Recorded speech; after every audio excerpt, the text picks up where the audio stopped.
Hello and you are welcome my YouTube channel वाफो English Guru. और दोस्तों, न्यूज़पेपर से जुड़े इंग्लिश के बेहद जरूरी शब्द और वाक्य की सीरीज में आपका स्वागत है। ये पार्ट 3 है। क्राइम से रिलेटेड जो वोकैब, सेंटेंसेस, फ्रेजेस जो न्यूज़पेपर में आती हैं उनके ऊपर हम बात करेंगे। इसका पार्ट 1 और पार्ट 2 क्राइम से रिलेटेड आपको मिल जाएगा डिस्क्रिप्शन बॉक्स में उसका लिंक, आप वहां से उन वीडियोस को देख सकते हो। दोस्तों, हमें अपनी वोकैब्स अच्छी करनी चाहिए। हमारी जो ग्रामर है, हमारे सेंटेंसेज है, हमारे फ्रेजेस हैं, ये हमारी काफी अच्छी होनी चाहिए, क्योंकि कहते हैं जैसा मुंह वैसी चपेड़। इसकी इंग्लिश होती है offer your thank according to their rank, यानी जैसा इंसान उससे वैसी इंग्लिश। अगर आपको अपॉर्चुनिटी मिलती है जहां पे आपको अपना टैलेंट, अपनी इंग्लिश की स्किल दिखानी होती है, तो वहां पे आप पीछे मत हटिए। वहां पे आपके पास अच्छे वोकैब्स जरूर होने चाहिए दोस्तों, बोलने के लिए। अब शुरुआत करते हैं दोस्तों। India China skirmish. तो दोस्तों, स्क्रमिश का मतलब होता है झड़प। सो भारत चीन की झड़प। So India China skirmish. तो ये आपने सुना होगा दोस्तों, अक्सर न्यूज़पेपर में आता है भारत और चीन की आपस में झड़प हो जाती है।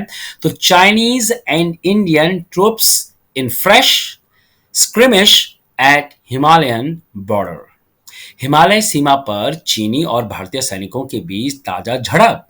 तो हिमालय सीमा पर चीनी और भारतीय सैनिकों, तो सैनिकों की इंग्लिश हो जाएगी troops. Okay, next is brutal murder. Brutal murder का मतलब होता है दोस्तों निर्मम हत्या। ओके, दैट इज अ निर्मम हत्या। Brutal murder of a women, महिला की निर्मम हत्या। ये कई बार हेडलाइन आपने देखी होगी। तो ब्रूटल का मतलब होता है बिल्कुल बेरहमी से किसी की हत्या कर देना, that is a brutal murder. Okay, next word is that is a perturbation. इसका मतलब होता है दोस्तों गड़बड़ी। The government want tolerate any sort of perturbation of senior doctor. तो दोस्तों, विल नॉट को शॉर्टकट में वॉन्ट कहते हैं, that is a want, will not. तो इसकी हिंदी हो जाएगी सीनियर डॉक्टर की किसी भी तरह की गड़बड़ी सरकार बर्दाश्त नहीं करेगी। Next is severe. सवियर का मतलब होता है दोस्तों गंभीर। तो that is a severe. Those who survive a suicide attempt might end up with severe disability or other injuries. जो लोग आत्महत्या के प्रयास से बच जाते हैं वे गंभीर विकलांगता या अन्य चोटों का शिकार हो सकते हैं। तो दोस्तों, आत्महत्या का प्रयास करना भी एक क्राइम है। ओके, और एक क्राइम कैटेगरी में आता है। So those who survive a suicide attempt, attempt का मतलब होता है प्रयास करना, might and up with okay severe disability और अदर इंजरीज। ओके, उन्हें क्या हो सकती है, गंभीर गंभीर विकलांगता या अन्य चोटों का शिकार हो सकते हैं। Next is diverse. डाइवर्स का मतलब होता है दोस्तों खुलासा करना। ओके, और ऑन द प्रिटेक्स्ट का मतलब होता है दोस्तों बहाना बनाते हुए। However he refused to divulge more information on the pretext that it would hamper the investigation. हालांकि देखो दोस्तों, हाउएवर का मतलब होता है हालांकि। हालांकि उन्होंने इस बहाने जानकारी का खुलासा करने से इनकार कर दिया कि इससे जांच में बाधा आएगी। Okay, so that is a diverse का मतलब होता है खुलासा करना। ओके, किसी जानकारी देना, दैट इज अ डाइवर्स करना। एंड इनकार करना, ये तो आपको पता ही होगा, रिफ्यूज करना। जब हम रिफ्यूज करते किसी बात को, दैट इज अ इनकार करना। और प्रिटेक्स्ट, ऑन द प्रिटेक्स्ट का मतलब होता है दोस्तों बहाना बनाते हुए। ओके, इस तरीके से उन्होंने बहाना बनाते हुए ये बात करें। और हैम्पर द इन्वेस्टिगेशन का मतलब होता है जांच में बाधा आना। Okay, next is accost. Accost का मतलब होता है दोस्तों हालचाल पूछने के बहाने घेर लेना। ओके, किसी से बात करने के बहाने घेर लेना और फिर उनको लूट लेना। So criminals accost CA at Walker Chowk, rob him of 5.3 lakh rupees. अपराधियों ने वाकर चौक पर सीए पर हमला कर उससे ओके 5.3 लाख रुपीज लूट लिए। तो अकॉस्ट का मतलब होता है हालचाल पूछने के बहाने घेर लेना। Next is मलेस्ट। मलेस्ट का मतलब होता है दोस्तों छेड़छाड़ करना। Woman refuses to withdraw plaint, goon molests her. महिला ने शिकायत वापस लेने से इनकार किया तो गुंडे ने उसे छेड़छाड़ की। ओके, तो रिफ्यूज करना, इनकार करना। देखो, प्लेंट प्लेंट का मतलब दोस्तों शिकायत ही होता है ना। देखो, जब हम इस तरीके की वीडियोस देखते हैं तो दोस्तों हमारा नॉलेज बहुत ज़्यादा बढ़ जाता है। इन वीडियोस को आप देखा करो। हमारे यूट्यूब चैनल में दोस्तों बहुत सारे ऐसे वीडियोस हैं जिनको आप देख सकते हो और आपकी जो वोकैब्स पावर है वो बहुत ज़्यादा स्ट्रांग हो जाएगी दोस्तों। तो महिला ने शिकायत वापस लेने से इनकार किया तो गुंडे ने, अब गुंडे की इंग्लिश होती है गून, ओके, ने उससे छेड़छाड़ की, मलेस्ट किया। ओके, दैट इज अ छेड़छाड़ की। Next is fits. First exchange of fire इसका मतलब होता है भीषण गोलीबारी, तेजी से जो गोलीबारी होती है।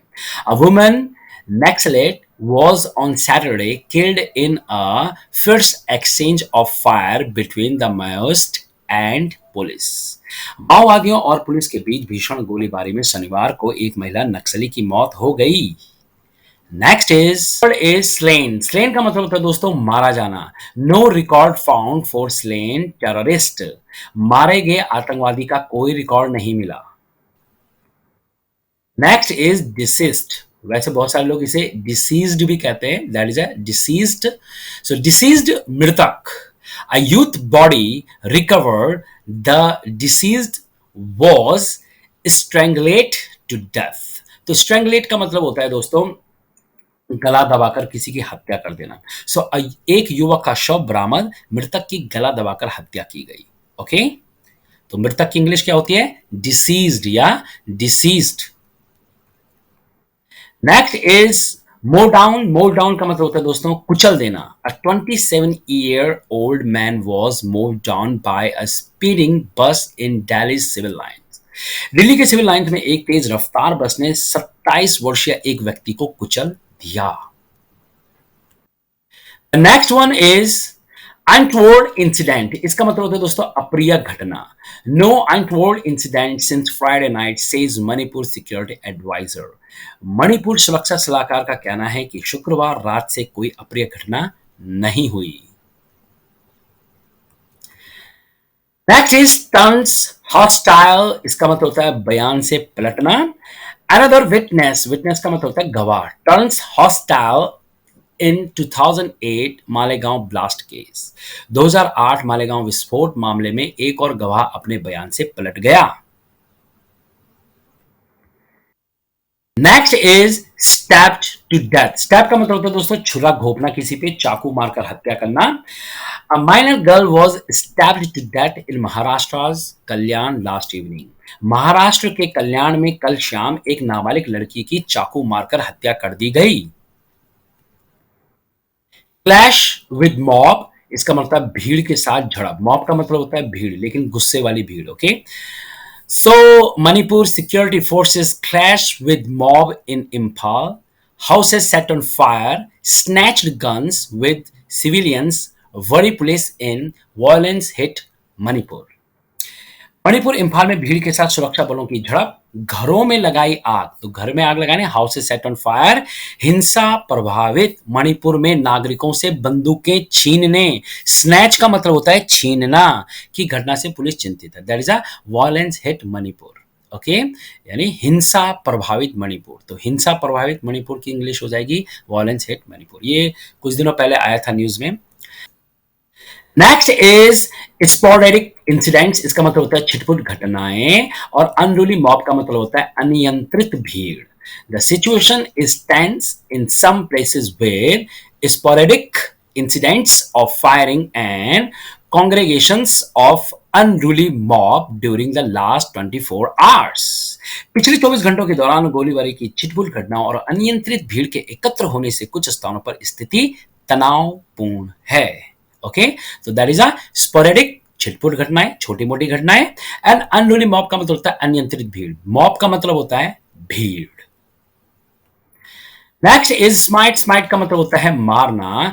ही vowed that he would smite his enemies. तो वाउड का मतलब होता है दोस्तों कसम खाना। ओके, शपथ लेना। उसने कसम खाई कि वह अपने दुश्मनों को मार गिराएगा। Next is iron clad cases. इसका मतलब होता है संगीन मामले।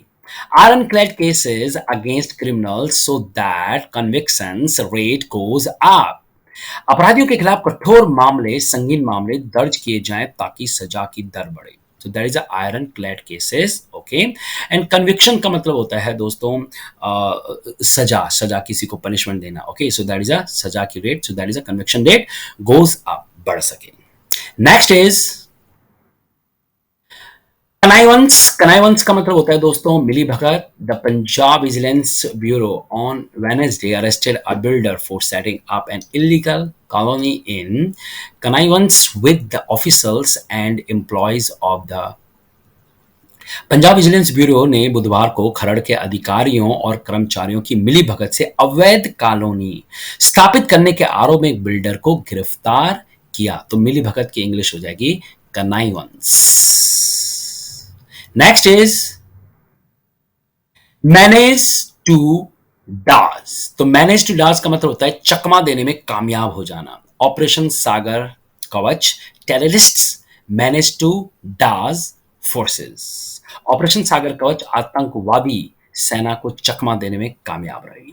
So guys, if you like this video, please share and subscribe our YouTube channel वाफो English Guru. Bye bye, see and ciao. सीखते रहिए दोस्तों, बने रहिए हमारे साथ, आपको डेली नए नए वीडियोस मिलते रहेंगे। Bye bye.